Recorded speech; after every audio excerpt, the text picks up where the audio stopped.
Hey guys, welcome back to 1776 or Bust. So on the table you see the Glock 19 Vickers edition. First off, I have to just say this is a fine gun. Now, there are some people out there who will knock Glock for this or for that because it's grip or because it's a Glock and it's ugly. I got to tell you guys, I'm not one of those people.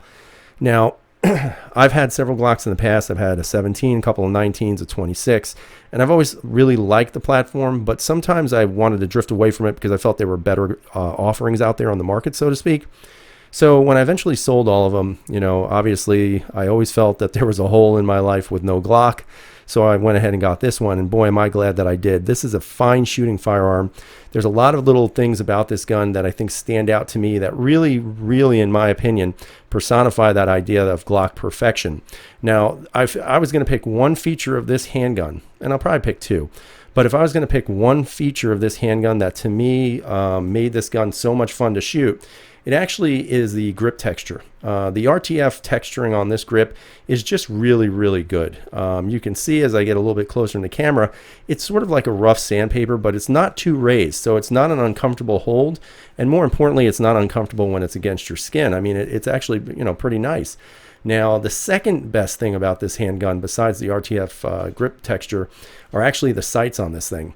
These sights are excellent. The U-notch just fits perfectly. The little dot on the front here from Ameriglow is just excellent. Everything was spot on with the gun when I was shooting it. Again, the beaver tail edition is extra, but I do think that also helped a little bit, especially with my big hand meat right here.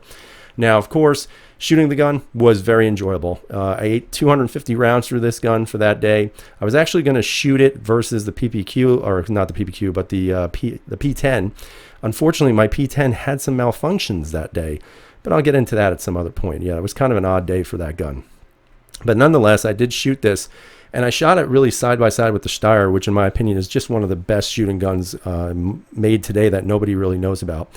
And I have to tell you, this gun is extremely accurate, felt really good in the hand, but that could also be because I haven't shot a Glock in several months.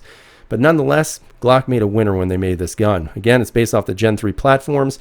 I'm myself a big fan of the Gen 4s, but I will tell you this gun is never going to be sold because it's just that good in my opinion.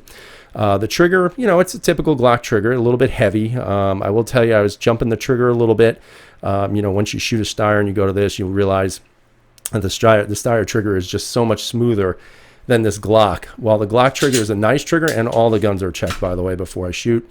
The Glock trigger has that take up, which is standard, I think, in most guns, and it breaks, but it takes a little bit of effort to pull that trigger. Not much effort, but a little bit. And then, of course, the reset is very good, and it breaks again. So, I mean, overall, the trigger is very nice, but it just isn't as, I guess you can say, glass-like some of the other guns that I own. So other than that, it was a great day shooting. What I'm going to show you first in the video is some footage of me shooting with the DPM recoil guide rod system in here. And you'll see whether or not there's muzzle flip in there. In my opinion, there was very little muzzle flip with this handgun. I did not feel a lot of recoil. And after shooting several 19s before this and other Glocks, I will tell you this is the softest shooting Glock that I've shot. Could it be because it's this model?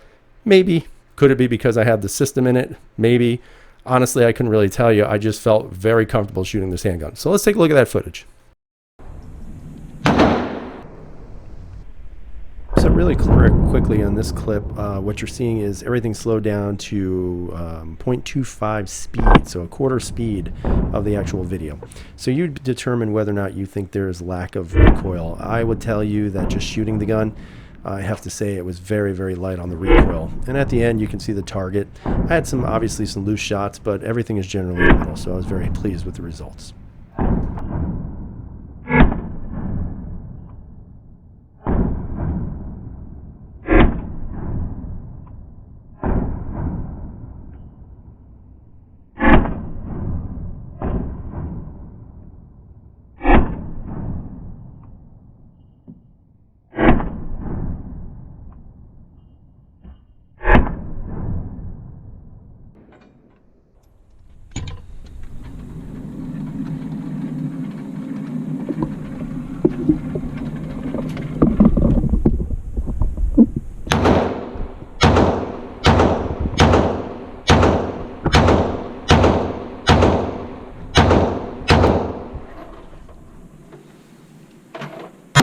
So on this clip, what you're going to see is 20 rounds. The first 10 I already shot, and these are the next 10. So at the total, you'll see 20 rounds on target. You'll notice there's a couple low, but relatively all center shot, which I'm very happy about. Very minimal recoil. The gun shot very well.